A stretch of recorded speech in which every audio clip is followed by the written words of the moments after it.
महंगाई की चक्की में पिसे पाकिस्तानियों के लिए बड़ी खुशखबरी। आलमी मंडी के जेर असर हुकूमत ने अवाम को पेट्रोलियम मसनूआत की कीमतों पर एक और रिलीफ देने की तैयारी कर ली।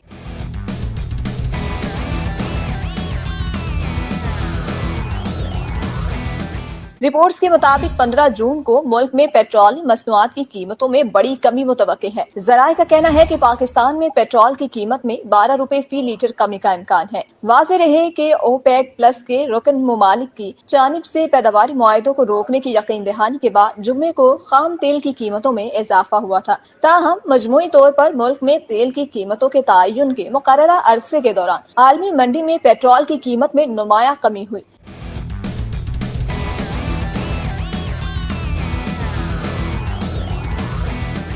रिपोर्ट के मुताबिक आलमी मंडी में $5.14 की कमी होने से पेट्रोल की कीमत $89 फी बैरल की सतह पर आ गई। इसी तरह आलमी मंडी में डीजल $4 की कमी के बाद $93.88 पर ट्रेड कर रहा है। याद रहे कि रवा महीने के आगाज पर भी हुकूमत की जानिब से पेट्रोलियम मसनूआत में कमी की गई थी। पेट्रोल की कीमत में ₹4.74 जबकि हाई स्पीड डीजल की कीमत में ₹3.86 कमी की गई थी। कमी के बाद पेट्रोल की नई कीमत ₹268.36 और हाई स्पीड डीजल की कीमत ₹270.22 फी लीटर हो गई थी। 16 मई को भी हुकूमत ने पेट्रोल की कीमत में 15 रुपए से ज्यादा की कमी की थी।